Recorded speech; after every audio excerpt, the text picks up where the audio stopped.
Assalamualaikum warahmatullahi wabarakatuh.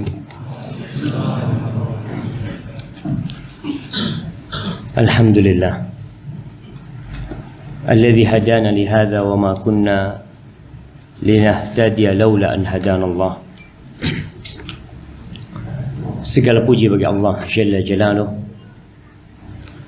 yang telah memberikan hidayahnya kepada kita, yang kalau bukan karena hidayah Allah, kita tidak bisa merasakan indahnya agama ini. Kita tidak akan dapat merasakan nikmatnya duduk di majelis ilmu, menanti sholat isya, sedangkan yang namanya duduk di satu tempat dari maghrib sampai isya melelahkan. Sedikit orang yang bisa bertahan. Kebanyakan orang pulang ke rumahnya dan baru balik lagi ketika azan isya dikumandangkan. Tapi karunia Allah yang besar buat kita, kita bisa duduk di tempat ini sampai azan isya. Allahumma salli wa sallim ala khairil bariyah Muhammad ibn Abdullah wa ala alihi wa ashabihi wa man wala. Ya Allah, semoga salawat dan salammu Kau curahkan kepada manusia terbaik yang bernama Muhammad ibn Abdullah, baginda Nabi kita, yang diutus oleh Allah untuk menyempurnakan akhlak yang mulia. Dan beliau telah memberikan contoh nyata dalam kehidupan ini, bagaimana berakhlak, bagaimana beretika, bagaimana bergaul. Cuma sayangnya sedikit yang mengkaji tentang beliau alaihi salatu wassalam. Kemudian banyak umat Islam yang tersesat tatkala mereka mencari panutan-panutan, mencari figur yang kita sering dengar tuh, public figure.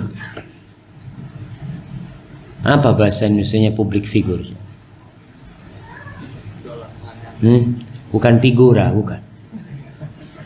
Public figure mungkin, iya. Seperti itu. Orang-orang yang tidak pantas untuk dicontoh, tapi dijadikan contoh untuk kaula muda khususnya. Amma ba'd, jamaah rahimakumullah. Sebelum kita mulai kajian ini, ana akan mengingatkan para mahasiswa untuk bertanda tangan ya atas kehadiran mereka.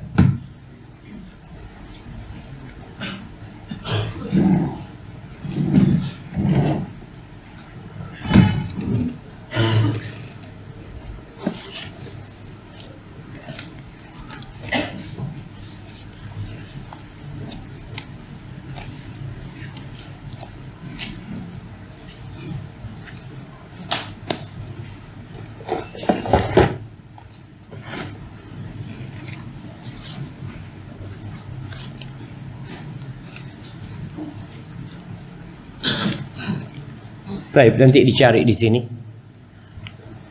karena akan diserahkan kepada bagian akademik, dan yang tidak tanda tangan akan dianggap wahid karena lihat sebagian kosong. Sebagian mengatakan, Ustaz, ana hadir tapi bukan untuk tanda tangan. Masya Allah. Nah, nggak ada masalah untuk tanda tangan itu, kalau enggak antum ntar dikurangi nilainya. Karena hari ini anak didatangi oleh Ustaz Arif untuk menyelesaikan urusan itu, maka tolong para mahasiswa khususnya untuk menandatangani kehadiran. Yang tidak hadir nggak usah repot tanda tangan, nggak perlu tanda tangan dia. Dia silahkan istirahat. Mungkin ada alasan dia tidak bisa hadir, tinggal melaporkan alasannya kepada pihak akademik insyaallah. Baik, jamaah rahimakumullah, kita masih dalam pembahasan az-zulmu dzulumat. Bab az-zulmu dzulumat. Yaumul qiyamah. Kezaliman itu kegelapan pada hari kiamat. Baik, kita masuk ke hadis nomor 490. Fadhal dibaca. Bismillahirrahmanirrahim.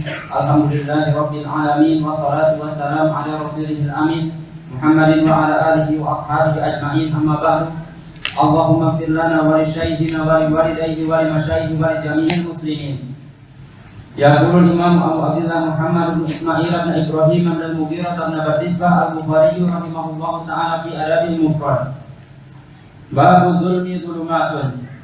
Qala hadatsana Abdul A'la bin Muslim au balagani anhu qala hadatsana Sa'id bin Abdul Aziz an Rabi'ah bin Yazid an Abi Idris Al-Qawlani an Abi Darr radhiyallahu ta'ala anhu an Nabiy sallallahu alaihi wasallam anillahi tabaraka wa ta'ala qala ya ibadi inni qad haramtu dzulma ala nafsi wa ja'altuhu muharraman bainakum fala tadzalamu. Ya ibadi innakum alladhina tukhti'una bil-laili wan-nahar wa ana aghfiru dzunub wa la ubali fastaghfiruni aghfir lakum. Ya ibadi kullukum ja'imun illa man at'amtuhu fastaqimuni ut'imkum. Ya ibadi kullukum 'alim illa man kasawtuhu fastaghfiruni aksukum. Ya ibadi law anna awwalakum wa akhirakum wa insakum wa jinnakum kanat ala qawli 'abdin minkum lam yazid dzalika fi mulki syai'an walau kanu ala afdar qalbi rajulin lam yanqus dzalika min mulki syai'an. Walau ijtama'u fi sa'idin wahidin fasa'aluni fa'ataitu kulla insanin minhum ma sa'al lam yanqus dzalika min mulki syai'an illa kama yanqusul bahru ayyuma safihi mihyatu ghawsatan wahidatan. Ya ibadi innama hiya a'malukum aj'aluha 'alaikum faman wajada khairan falyahmadillah wa man wajada ghayra dzalika fala yalumu illa nafsah. Kana Abu Idris idza hadatsa bi hadzal hadis jata ala rukbatayhi. Barakallahu fikum. Subhanallah. Kita akan mengkaji sebuah hadis yang sejatinya hadis ini berada di kumpulan Arba'in Nawawiyah. Nomor berapa?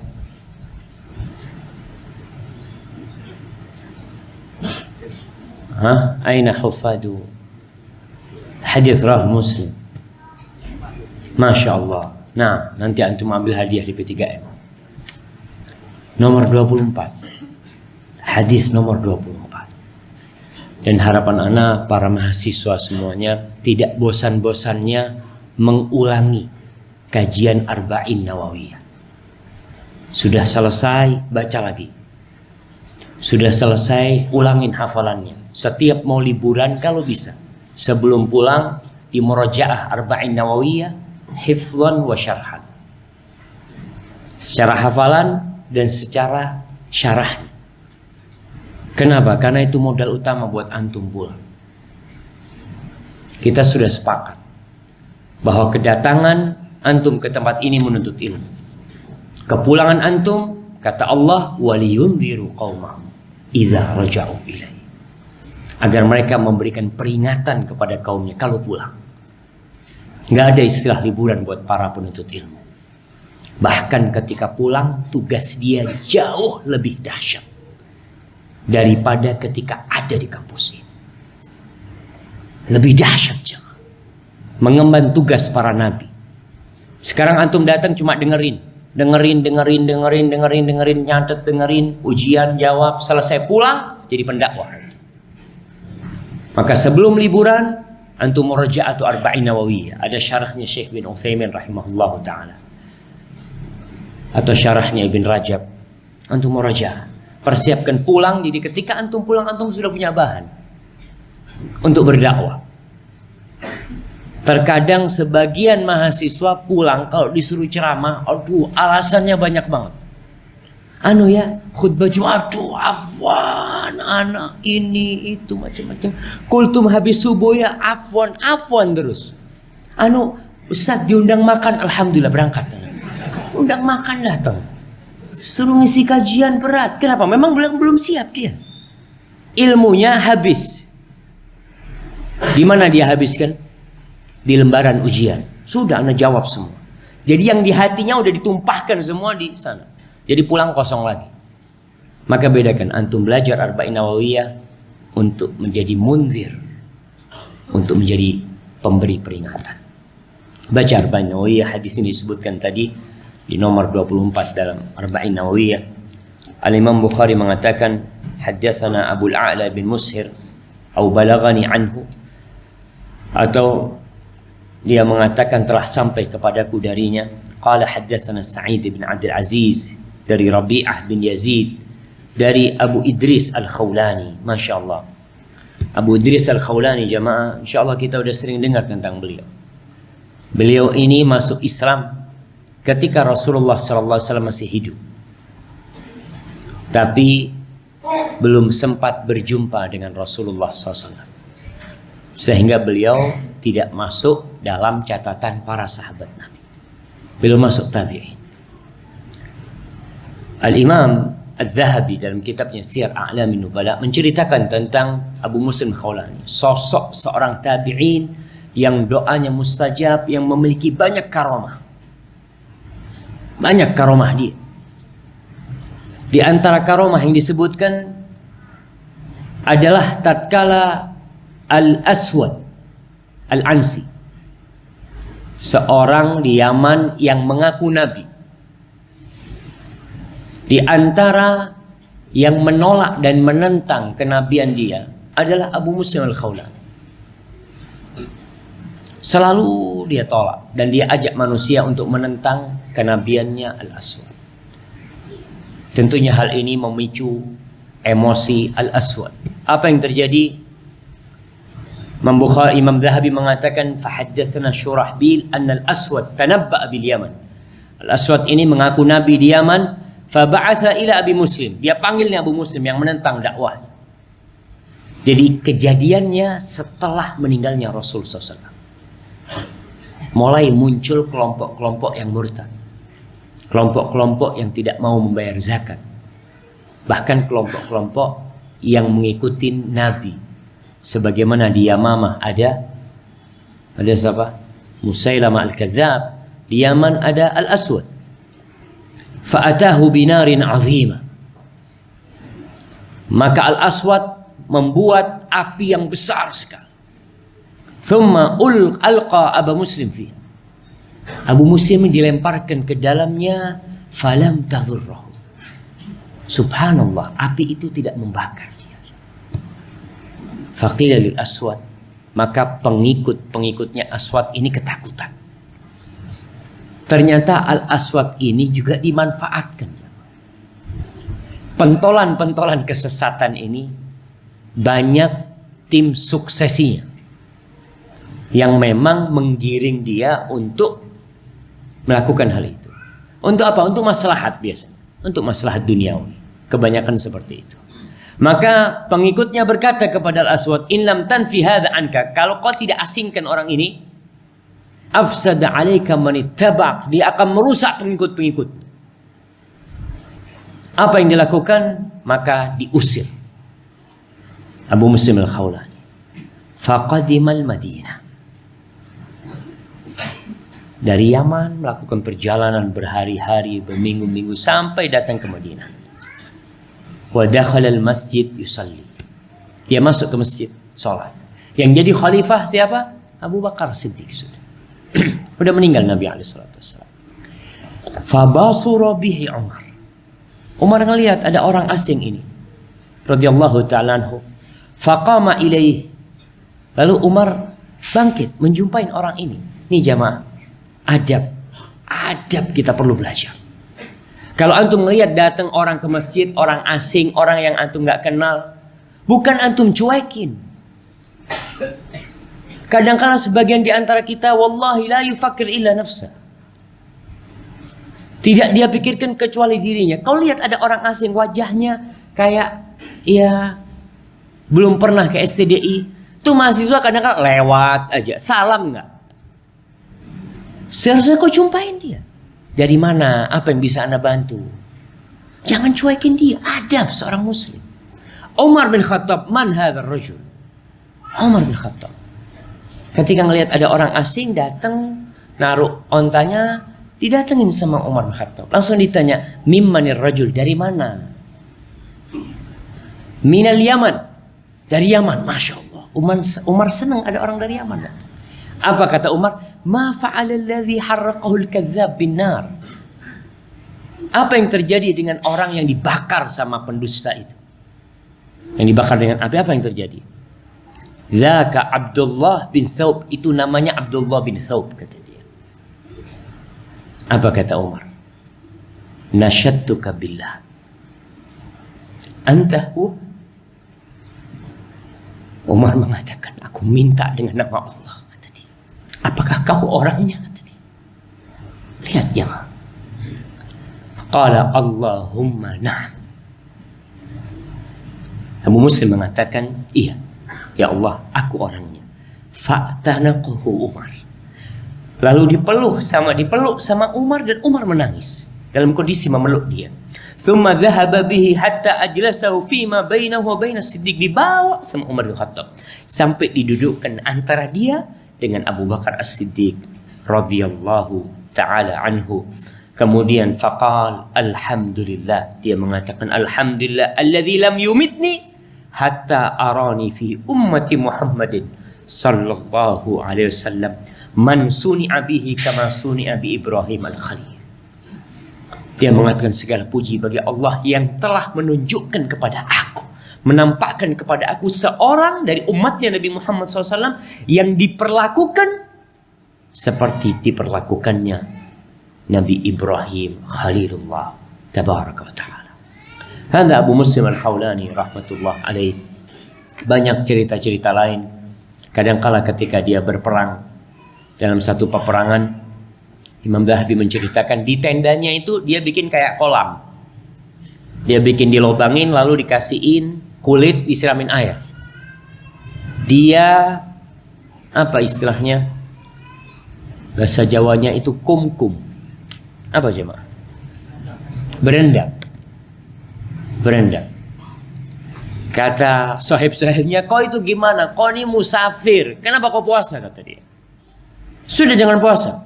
Apa kata Muslim? Kalau aku tahu kita sekarang berhadapan sama musuh, la aftartu ataqawwa bi. Aku akan buka puasa. Tapi kan belum tentu hari ini perang, kata dia. Lalu dia cerita, tuh, kau tahu kuda-kuda yang bisa sampai ke puncak itu kuda-kuda yang kurus, kata dia. Yang gemuk-gemuk gak bakal bisa sampai, kata dia. Radhiyallahu ta'ala anhu wa rahmatullah alaih. Dan dalam peperangan kadangkala melewatin sungai yang deras. Apa kata Abu Muslim? Juzu ma'i. Kalian semua ikut aku. Itu sungai yang deras. Abu Muslim naik dengan kudanya, tidak sampai kecuali ke mata kaki kudanya. Ketika menyeberangi sampai ke ujung sana, Abu Muslim tanya, ada yang kehilangan sesuatu? Enggak ada. Semuanya selamat. Suatu saat berangkat lagi Muslim mengatakan, kalau ada yang kehilangan sesuatu, aku yang jamin. Berangkat, sebagian orang ini buang sesuatu. Ketika sampai ke sana, tanya Abu Muslim, ada yang kehilangan sesuatu? Aku, kata dia. Beberapa wadah sesuatu hilang. Ikut sama aku. Dicari, ternyata nyangkut di satu ranting pohon. Karena dia sudah minta sama Allah agar tidak ada satupun yang tertinggal. Hadza wali min awliyaillah. Ketika mereka sampai ke makom wali, ternyata semakin takut kepada Rabbi. Bukan seperti sebagian orang ketika sampai kepada makom wali, dia mengatakan sholat sudah tidak wajib. Dia melakukan tindakan-tindakan yang aneh. Dikatakan majdzub. Atau dikatakan dengan istilah-istilah yang lain. Hadza Abu Muslim Al-Khawlani. Menjadi penuntut hadis, mengajarkan hadis. Dan disebutkan di akhir hadis ini, Abu Muslim kalau sedang meriwayatkan hadis ini, jasa ala rukbatih. Dia duduk di lututnya. Nggak duduk bersila. Ta'ziman lihadzal hadis. Dia mengagungkan hadis ini. Karena hadis ini kalamu Rabbina. Hadis ini hadis qudsi. Tidak sembarangan hadis. An Abi Dzar. Abu Muslim meriwayatkan dari Abu Dzar radhiyallahu taala anhu. As-sahabiyul jalil, kita kenal semua dengan Abu Dzar. Anin Nabi sallallahu alaihi wasallam. Dia meriwayatkan dari Nabi alaihi salatu wasallam, dan Nabi mengatakan anillahi tabaraka wa ta'ala. Ini hadis dari Allah tabaraka wa ta'ala yang maha banyak kebaikannya dan maha agung serta tinggi. Qal, Allah berfirman, ya ibadi, Inni haramtu dzulma ala nafsi wa ja'altuhu bainakum muharraman. Aw wa ja'altuhu muharraman bainakum. Wahai hamba-hambaku. Allah memanggil hamba-hambanya semuanya. Yang mukmin dan kafir.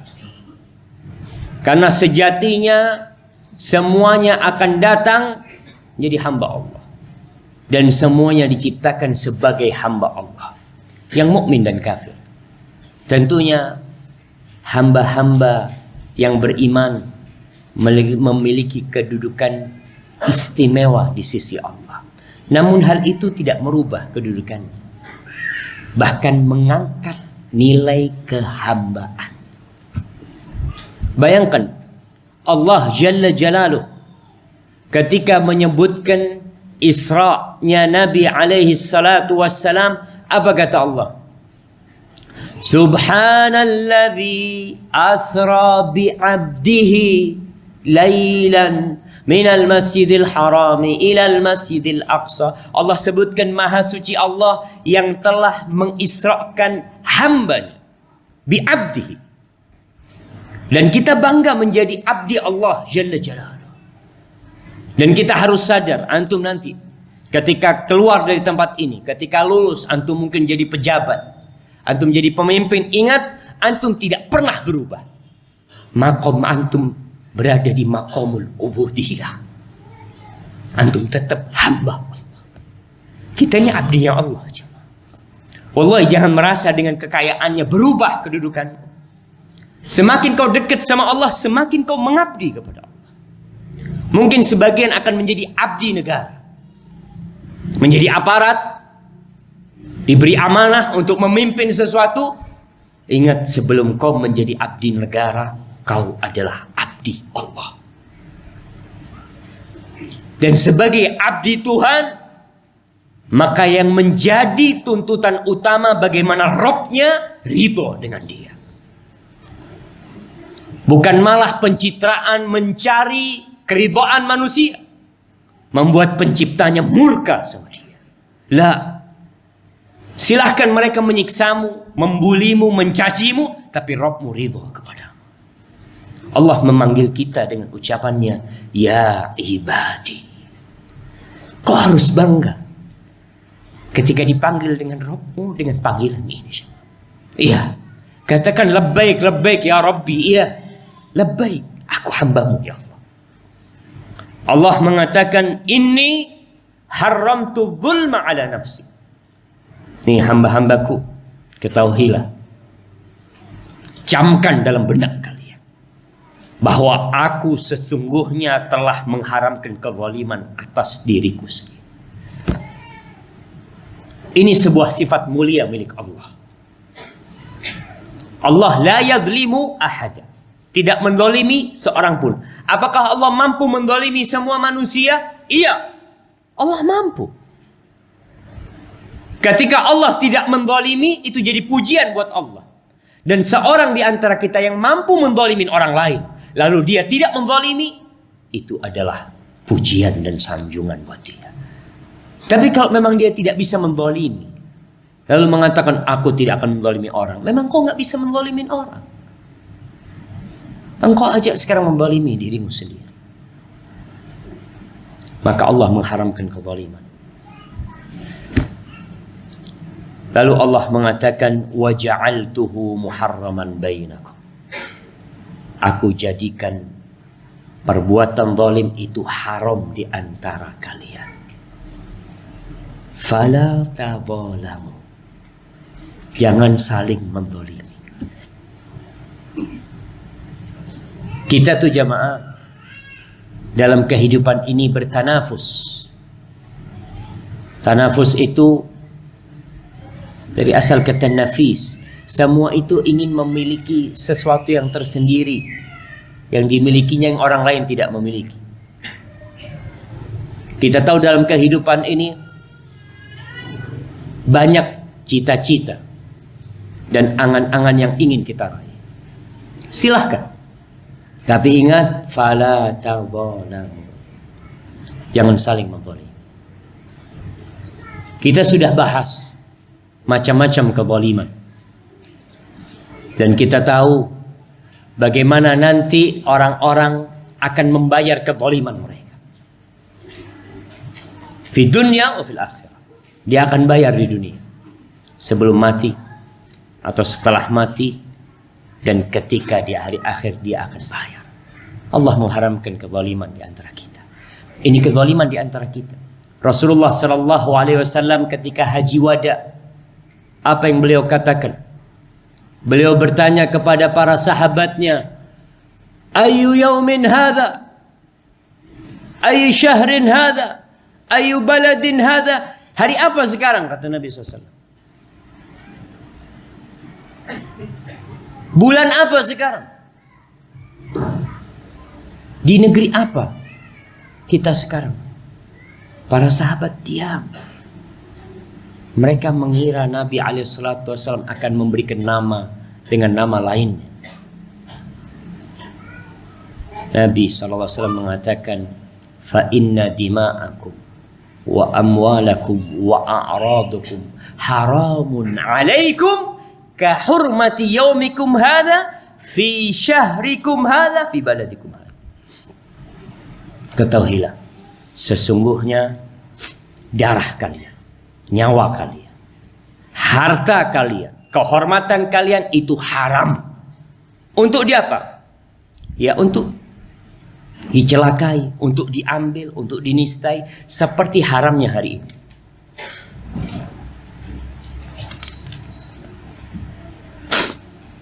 Seperti haramnya hari ini. Di bulan ini, harinya hari apa jemaah?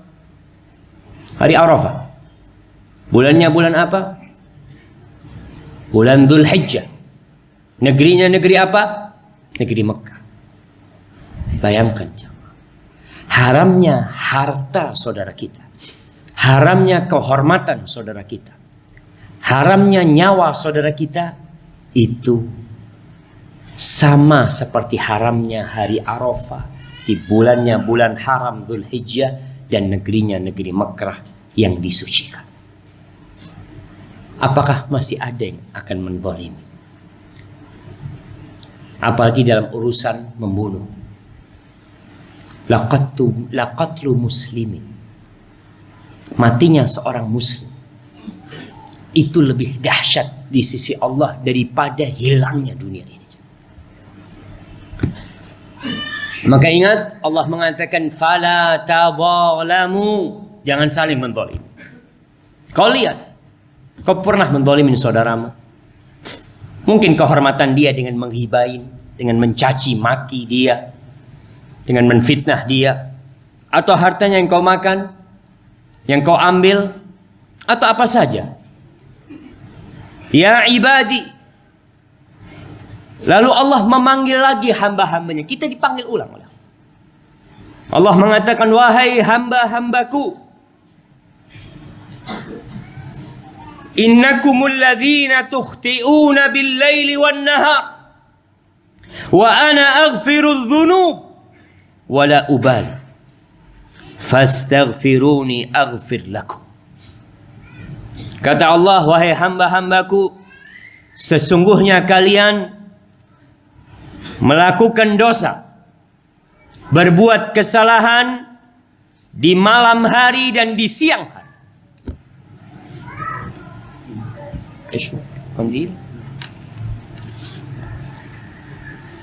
Kalian melakukan kesalahan di siang hari dan malam hari. Wallahi jemaah.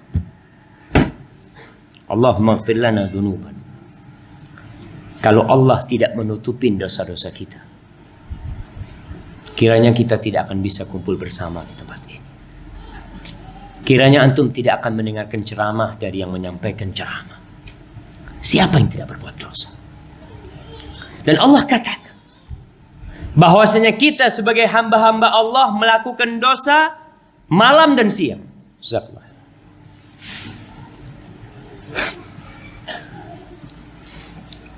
Nggak berhenti kita berbuat dosa, jemaah. Kalau nggak malam, siang kita melakukan dosa. Tapi ada sebagian hamba yang merasa tidak pernah berbuat dosa.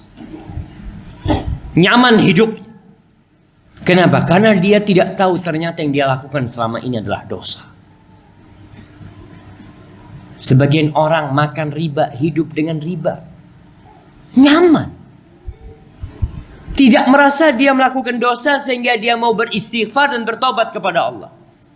Sebagian orang kerjanya pagi ngomongin orang, siang ngomongin orang, malam ngomongin orang. Biasa.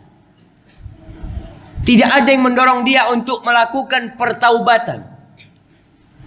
Kenapa? Karena dia jahil. Nggak punya ilmu. Padahal Allah menyebutkan kita melakukan dosa siang dan malam.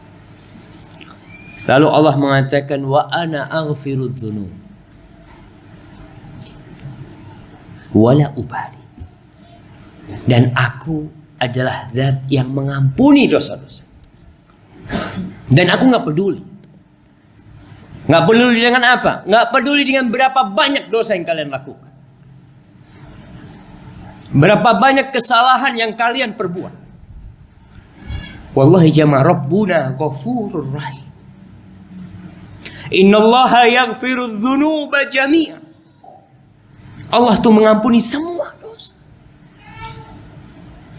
Dan Allah nggak peduli sebanyak apa dosa yang kita lakukan. Maka Allah mengatakan, fastaghfiruni aghfir lakum. Kalian memohonlah ampun kepadaku, niscaya aku akan mengampuni kalian. Para ulama menjelaskan istaghfiruni bukan hanya berarti istighfar, astagfirullah, astagfirullah, bukan. Juga bermakna bertobatlah kalian. Memohon ampun kepada Allah. Karena kita tahu bagaimana memohon ampunan dari dosa-dosa besar dan dari dosa-dosa kecil. Dosa-dosa kecil dengan kita beristighfar, insya Allah Allah akan hapuskan. Tapi dosa-dosa besar membutuhkan syarat yang cukup ketat. Kalau kita sering melihat di aplikasi tatkala kita download, di bawah di akhir itu ditulis berlaku syarat dan apa? Dan ketentuan. Lalu kita contreng. Kau kalau ingin diampuni oleh Allah, kau harus contreng itu syarat dan ketentuan. Dan kau harus tahu, sebagian kita tatkala mencontreng syarat dan ketentuan, dia nggak baca.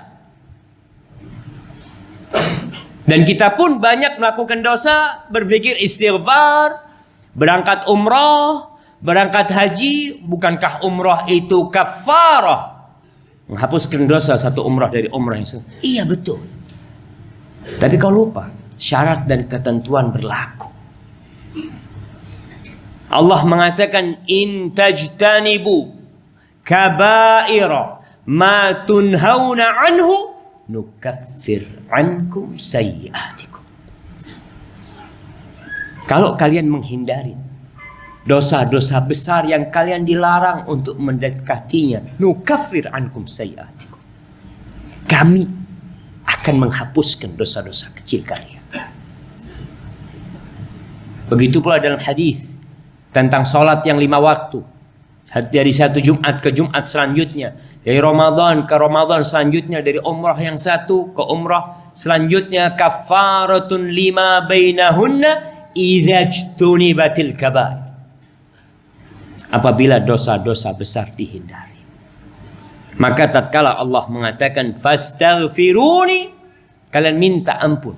Tuh syarat dan ketentuan berlaku tatkala kau minta ampun. Bagaimana dengan orang-orang yang istighfar selalu, tapi dia tidak pernah bertobat dari dosa besar? Kita melihat ada seorang yang berzina, na'udzubillah min dzalik. Kemudian perempuan itu hamil. Setelah perempuan itu hamil, dinikahin. Dan dia tersenyum karena perempuan itu sudah jadi istrinya. Dan dia hendak menjadi wali buat anaknya. Bahkan dia memaksa, ini anakku. Lah, dari mana kau tahu anak? Sedangkan itu anak hasil perzinaanmu dengan perempuan.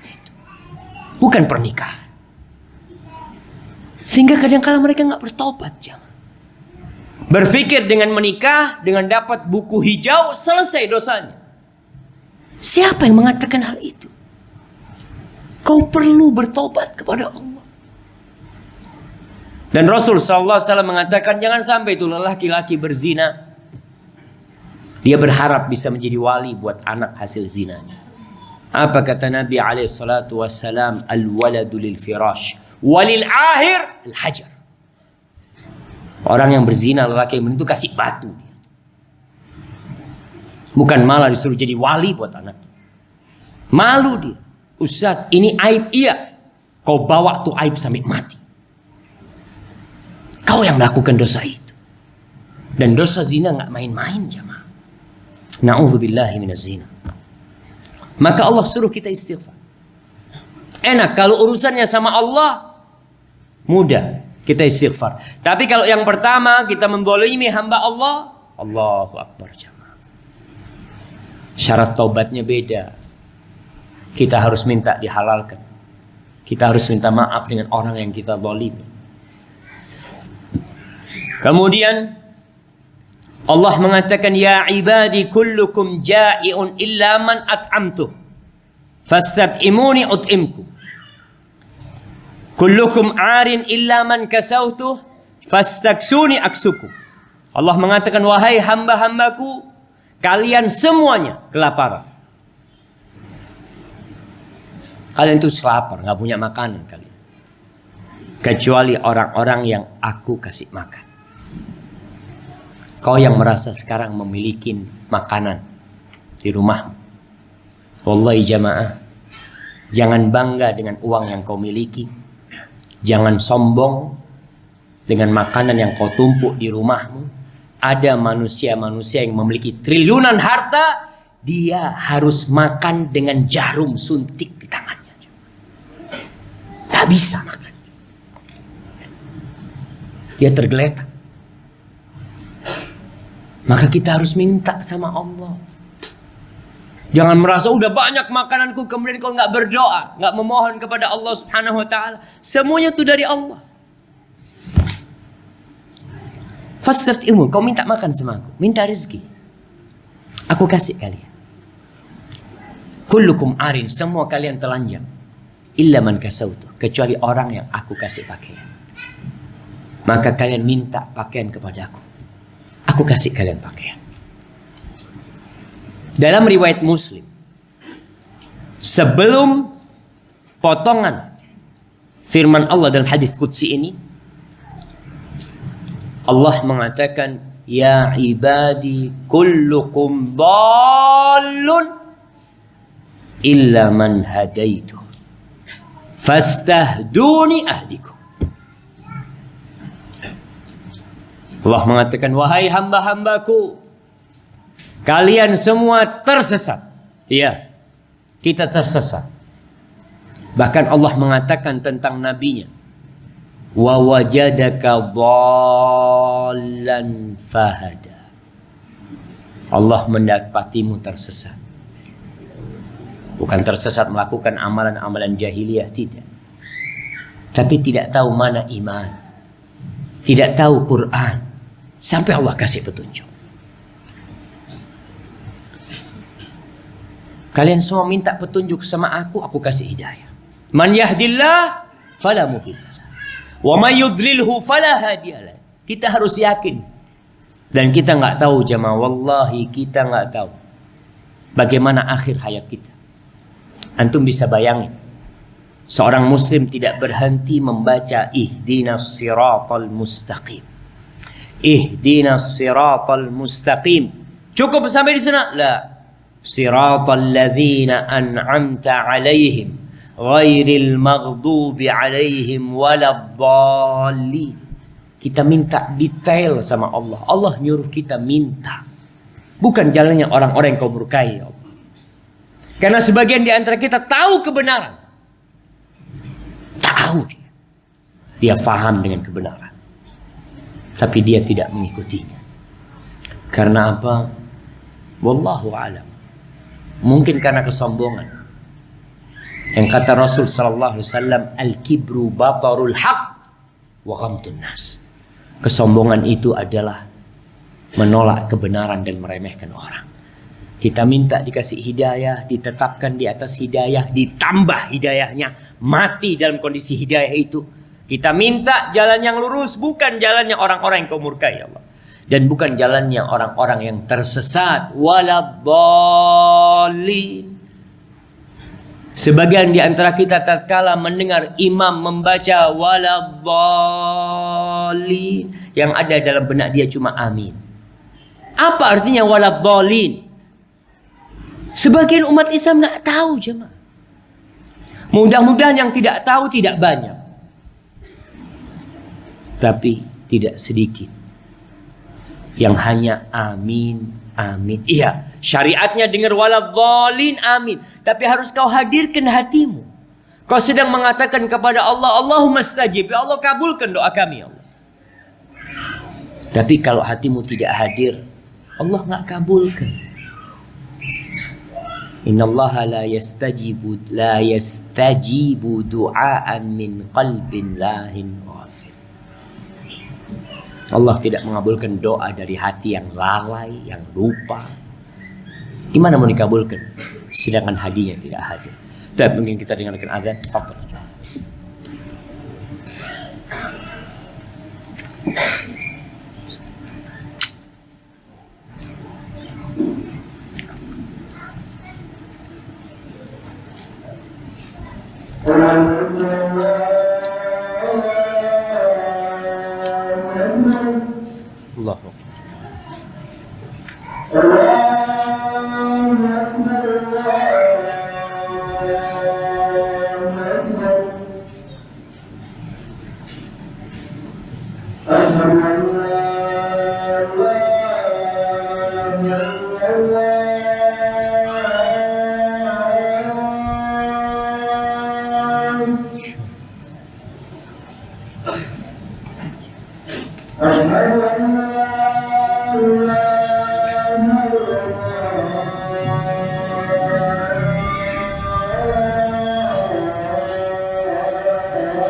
Allahumma salli wa sallim ala Sayyidina Muhammad.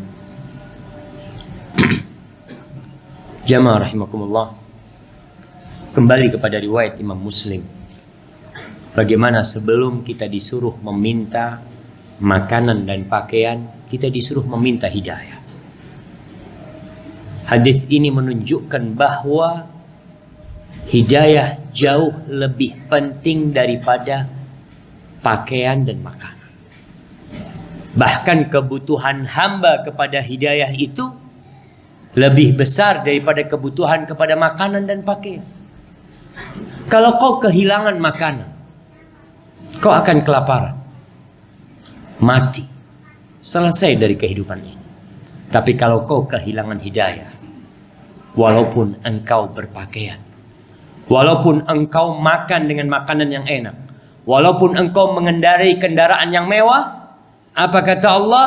Ulaika kal an'am bal hum adall. Mereka bagaikan binatang-binatang ternak. Bahkan mereka lebih tersesat daripada binatang ternak. Maka kita minta rezeki yang pertama, minta sama Allah hidayah. Gak berhenti minta, terus minta hidayah. Nabi meminta hidayah dalam banyak hadis. Allahumma inna nas'alukal huda.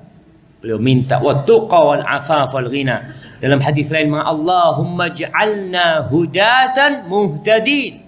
Jadikan kami orang-orang yang memberi petunjuk dan mendapatkan petunjuk. Kemudian doa ketika kunut. Apa doa Nabi SAW? Allahumma hdini fi man hadait. Pertama diminta ihdini fi man hadait. Baru minta afiyah. Wa afini fi man afait. Tapi yang pertama diminta adalah petunjuk dari Allah Subhanahu wa taala. Baik. Ana rasa kita cukupkan sampai di sini. Kita masuk ke sesi tanya jawab insyaallah. Potongan hadis yang selanjutnya kita bahas pada pertemuan yang akan datang. Barakallahu fiik.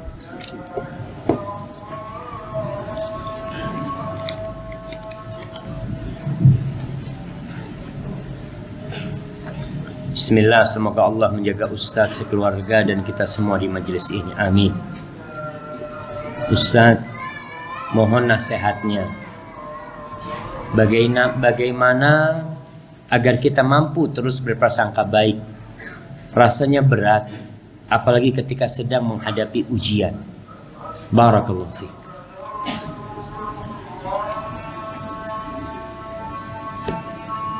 Jamaah rahimakumullah. Allah itu terserah engkau. Allah itu terserah kau. Allah mengatakan dalam sebuah hadis qudsi, ana inda dhanni abdi bi falyadhunna bi ma syaa. Allah mengatakan, aku tuh tergantung prasangka hambaku kepadaku. Maka silahkan hambaku mau berprasangka apa aja. Kau sekarang kalau mengatakan susah berbaik sangka kepada Allah, maka kau belum kenal sama Allah. Kau lihat Nabi Musa alaihissalam dalam kondisi dikejar oleh Fir'aun di belakang mereka, dan di depan mereka ada lautan yang terbentang tanpa ada perahu atau jembatan. Apa prasangka kaumnya? Mereka mengatakan, falamma tara al-jam'an qala ashabu Musa inna lamudrakun. Ketika dua kelompok ini saling melihat, pasukan Fir'aun dan pasukan Nabi Musa itu udah saling melihat, dekat mereka jaraknya. Apa kata sahabat-sahabat Nabi Musa? Inna lamudrakun. Apa kata Nabi Musa? Kalla, enggak mungkin kita kena. Mereka bisa mengejar kita, kita dibantai sama mereka. Kalla, enggak mungkin. Inna ma'iya Rabbi sayahdin. Aku bersama Rabbku. Sesungguhnya bersamaku ada Rabbku, dia akan kasih hidayah sama aku. Kau harus husnuzan. Kau lihat sahabat-sahabat Nabi, ketika mereka diserang, dikepung pada waktu perang Khandaq selama sebulan, Dalam kondisi mereka kelaparan, kau bilang ujian. Mereka diuji dengan kelaparan. Mereka diuji dengan ketakutan. Mereka diuji dengan musim dingin yang menusuk ke tulang. Apa kata para sahabat ketika melihat rombongan itu datang? Dari atas, dari bawah. Apa kata sahabat Nabi? Hadza ma wa'adana Allah wa rasuluh. Wa sadaqallah wa rasuluh. Ini kayak gini janjinya Allah dan Rasulnya. Ujian itu janjinya Allah dan Rasulnya. Janji yang mana? Yang Allah sebutkan di surat Al-Baqarah. Yang Allah mengatakan, Am hasibtum an tadkhulul jannah. Apakah kalian mengira kalian bisa masuk surga? Walamma ya'tikum mathalul ladzina khalau min qablikum massathumul ba'sa wad-dharra wa zulzilu hatta yaqula ar-rasul wal ladzina amanu ma'ahu mata nasrullah ala inna nasrallahi qarib. Apakah kalian mengira kalian bisa masuk surga? Kalian belum pernah ditimpa seperti ditimpa umat sebelum kalian. Ditimpa penyakit, ditimpa kelaparan, ditimpa ketakutan, dalam peperangan digoncangkan hati mereka. Sampai mereka itu mengatakan, Rasul dan orang-orang mengatakan, mata nasrullah, kapan pertolongan Allah? Pertolongan Allah dekat. Maka para sahabat tetap husnudzan. Ketika melihat pasukan itu datang menyerang, mereka mengatakan, hadza ma wa'adana Allah wa rasuluh. Dan kau tahu, Allah itu alimun hakim. Dan camkan dalam benakmu, tanamkan dalam dadamu, bahwa Allah lebih mencintaimu, lebih pengasih kepadamu daripada bapak dan ibumu sendiri. Wallahi jemaah, Allah tuh lebih mengasihin kita daripada orang tua kita. Bagaimana ucapan sebagian salaf yang mengatakan, andai kata di hari kiamat aku dikasih dua pilihan, yang menyidangku, orang tuaku atau Allah, aku memilih Allah yang menyidangku. Karena Allah lebih mengasihiku daripada orang tuaku. Maka kau harus husnudzon. Kau kenali Allah subhanahu wa ta'ala. Kau baca lagi tentang Allah. Kau lihat bagaimana kisah hamba-hamba Allah. Dan katakan pada dirimu, kalau Allah cinta kepada hambanya, Allah akan kasih ujian tuh hamba.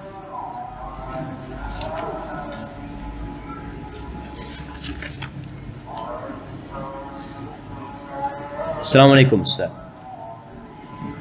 Saya mempunyai adik yang sekarang sekolah di sekolah umum, yang tempatnya jauh dari orang tua, yang membuatnya harus ngekos. Sekarang alhamdulillah tibalah hidayah kepadanya untuk memakai cadar. Setelah dia konsultasi kepada orang tua, tapi orang tua tidak mengizinkannya. Apakah dia tetap boleh memakai cadar atau tidak ya Ustaz?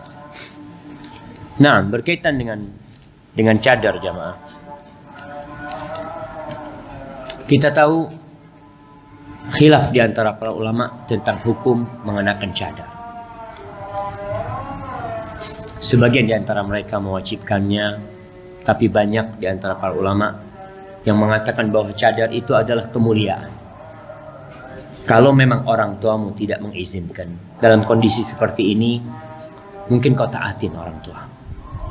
Sambil terus memohon kepada orang tua agar memberikan izin. Mungkin orang tua takut kalau putrinya bercadar, nanti keluarganya dibilang keluarga teroris. Subhanallah. Ana tadi ceramah live YouTube. Live-nya itu dekat, kalau sekarang kan jauh, di depan Ana. Ana lagi ceramah, ada yang komentar, kayaknya yang komentar dari luar. Apa tulisan komentarnya? Teroris.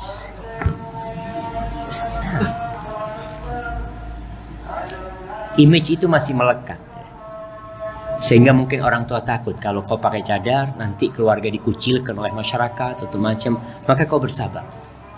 Yang penting sekarang kau berpakaian yang syar'i, kemudian kau jaga adab dan akhlakmu sambil terus pendekatan kepada orang tua. Semoga Allah membukakan hidayah.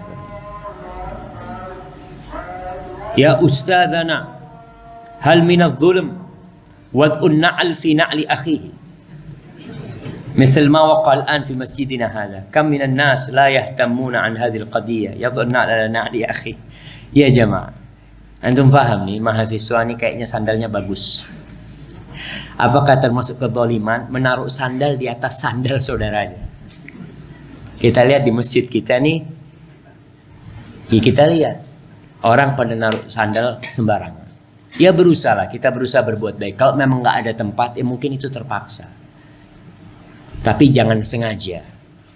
Artinya antum melihat ada sandal sohib antum yang bagus ya, ini nih. Antum taruh sandal antum di atasnya. Zalim antum. Kalau sandal yang jelek mungkin kita juga harus tahu. Ke depan mudah-mudahan kita bisa punya rak sandal. Makanya antum sering sodakoh di kota amal itu, mahasiswa. Atau nanti kita kumpulkan dana untuk bikin rak sandal. Dan dulu di masa Rasul SAW mereka sholat bawa sandal. Sandalnya dibawa. Jadi tidak ada yang mendolimi antum insyaallah. Maka antum kalau merasa nggak nyaman dengan perbuatan itu, antum ambil kantong plastik, antum ikat sandal antum. Karena kadang-kala susah menghindari hal itu. Tapi tetap seorang jangan sengaja meletakkan sandalnya di atas sandal saudaranya. Cari tempat yang lain, apalagi sampai merusak sandal saudaranya. Kalau sandal yang dari karet mungkin aman, tapi ada sandal dari kulit. Kalau antum injek itu kesian, dia sudah semir ya. Kemudian antum injek gitu. Barakallahu fikum. Ustaz, bagaimana cara kita mengetahui diri kita adalah pribadi yang dewasa? Karena masih banyak penuntut ilmu yang belum menjadi pribadi yang dewasa. Iya jemaah, betul. Kita melihat banyak mahasiswa yang masih butuh kontrol dari orang lain. Padahal mereka lulusan pesantren. 6 tahun di pesantren. Masuk ke STDI. STDI memiliki sistem yang berbeda. Karena sudah kuliah, maka STDI beranggapan antum sudah dewasa.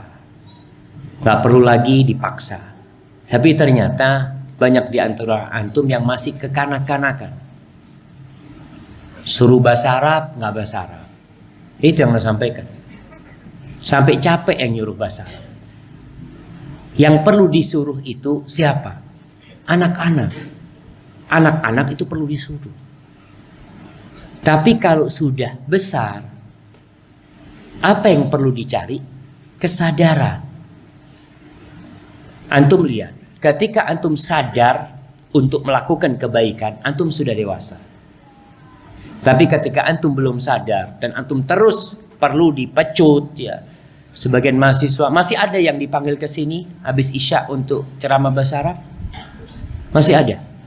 Masih banyak, Masya Allah. Itu anak-anak. Pantas maju ke depan, ketawa-ketawa. Nggak malu jemaah. Kalau orang dewasa malu. Dia tidak akan ngulangin kalau orang dewasa. Cukup sekali aku dipanggil. Malu-maluin, gimana aku dikirim sama orang tuaku ke sini?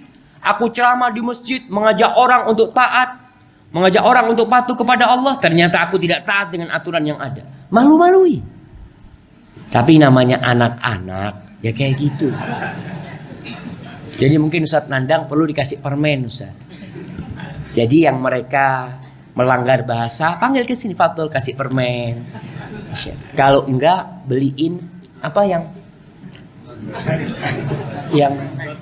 empeng itu apa tuh? Dot itu, kasih itu Fatul, kata dia. Karena nggak ada malunya. Masa kemarin melanggar lagi. Dan bangga. Melanggar sambil ketawa-ketawa. Subhanallah. Ya kesian ya. Orang yang kayak gini jangan kawin duluan. Kesian istrinya nanti antum. Iya. Barakallahu fikum. Ustaz, amalan-amalan apa saja yang bisa meraih kelembutan hati sehingga kita mudah meneteskan air mata tatkala mendengar ayat-ayat Al-Qur'anul Karim? Wallahi sahih. Di antara amalan yang kata Rasul SAW bisa melembutkan hati adalah imsah ala ra'sil yatim. Mengusap kepala anak yatim. Memberikan santunan kepada mereka. Kau lihat, perhatikan tuh anak yang gak punya bapak. Kau perhatikan ketika semua bermain, senang, pulang sekolah ada yang jemput, tuh anak yatim harus berdiri sendiri. Nabi SAW mengatakan wamsah ala ra'sil yatim, usap anak yatim, ya dengan berbagi dengan mereka. Kemudian dengan membaca Al-Quranul Karim dan mentadabburinya. Sebagian di antara kita tatkala mendengar imam membaca, Masya Allah, nangis karena bacaannya indah. Di Masjidil Haram sebagian jemaah menangis ketika Syekh Hudayfi, Syekh Shuraim, ketika ditanya, kenapa kau nangis tadi? Wallah, ana terharu. Nggak tahu artinya. Kan ada orang yang kayak gitu. Dia hatinya lembut. Melihat orang susah, dia jadi susah. Ada yang seperti itu. Tapi ada orang yang hatinya keras. Maka bagaimana melembutkan hati? Ya banyak berzikir kepada Allah SWT. Mentadabburi Al-Quranul Karim.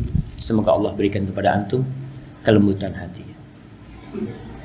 Semoga Allah mempertemukan kita semua yang hadir ini di surga kelak. Amin. Mohon nasihat dari antum kepada penuntut ilmu yang masih suka mendengarkan musik. Karena sebagian kami yang baru berhijrah dulunya adalah pemain musik. Nah jamaah, hidup ini ujian. Kita tahu ujian itu semakin berat kalau kita diuji dengan sesuatu yang kita sukai. Dan itulah ujiannya. Zuyyina linnas hubbus syahwat. Memang sudah Allah cintakan kepada kita syahwat-syahwat. Berkaitan dengan musik. Ya. Mungkin sebagian ada yang berdalih dengan pendapat Ibnu Hazm. Yang mengatakan Ibnu Hazm, nggak apa-apa katanya seperti itu. Subhanallah. Andalusia itu termasuk negeri yang penuh dengan musik-musik. Sampai dalam masa Islam yang ada di sana. Karena memang ulama besar mereka membolehkan musik. Mereka hidup bergelimang hiburan-hiburan selalu. Dan ternyata musik itu mengantarkan kepada yang lainnya. Mengantarkan antum untuk lalai. Mengantarkan antum untuk lupa dengan Allah SWT. Dan kita sedih dengan akhir dari Andalusia yang hilang dari peta negeri Islam. Hilang dari peta negeri Islam. Allah, kalau antum baca bagaimana raja-raja di akhir kedudukan umat Islam, pendudukan umat Islam di sana itu, ya Allah, sangat memprihatinkan. Salah satunya yang mereka banyak lakukan adalah masalah musik ini. Maka antum berusaha. Al-Aimal Arba'ah, imam yang 4, mereka berpendapat nggak boleh musik itu. Dan hadis-hadis Rasul SAW sudah banyak. Dan antum rasakan, ketika antum mendengarkan musik, kalau antum mendengarkan Al-Quranul Karim. Jadi mendengarkan Al-Quran itu kayak, bahasa Jawanya itu campah. Apa campah? Hambar. Hambar. Ketika antum mendengarkan musik, antum menghayati. Padahal kita disuruh menghayati Al-Quran atau menghayati musik. Afala yatadabbarun Al-Quran. Yang disuruh kau tadabbur Quran. Yang ada orang tadabbur musik malah. Betul, kau lihat orang kalau sudah melihat musik, dengarkan musik itu subhanallah. Dulu orang tuh menghayal dengan musik. Musik-musik itu membuat orang menghayal. Apalagi kalau tentang cinta, tentang apa, kebayang antum dengan kekasih antum. Karena dalam musik itu biasanya diceritakan bertemu, cinta dan kasih, macam-macam. Sekarang ada video klip. Antum nggak usah menghayal lagi sudah. Hayalannya udah dibikinin. Nih kayak gini nih hayalannya nih. Dibikinin tuh. Orang nggak perlu menghayal lagi, dibikinin gambarnya. Mengantarkan ke sana. Makanya dikatakan al-ghina ruqyatuz zina. Lagu-lagu itu ruqyah, mantra-mantra yang mengantarkan kepada perzinaan. Antum melihat tempat-tempat minuman, kafe-kafe, klub-klub malam, remang-remang, ada khamar di sana, kemudian ada lantunan Al-Quranul Karim. Nggak ada. Kenapa? Karena mereka takut. Coba Al-Quran disetel di sana. Apa yang akan terjadi dengan penduduk klub malam itu? Mereka akan berteriak. Karena mereka tahu ucapan ini mendekatkan kepada Allah. Sedangkan mereka sedang mendekatkan kepada syaitan. Maka mereka akan berteriak. Maka hati-hati dengan musik, apalagi antum menuntut ilmu. Berusaha. Ujian semuanya. Pemusik kadang-kala kalau dengar suara musik, kakinya goyang-goyang lagi. Karena ada rekaman lama di dalam dirinya. Maka kau perlu meminta pertolongan Allah agar Allah menghapuskan rekaman-rekaman itu, jemaah. Dan berat jemaah.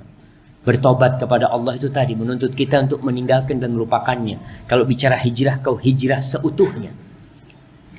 Dan minta bantuan Allah. Allahumma a'inna ala dzikrika wa syukrika wa husni ibadatika. Hadza wa sallallahu ala nabiyyina Muhammadin wa ala alihi wa sahbihi wasallam. Wassalamualaikum warahmatullahi wabarakatuh.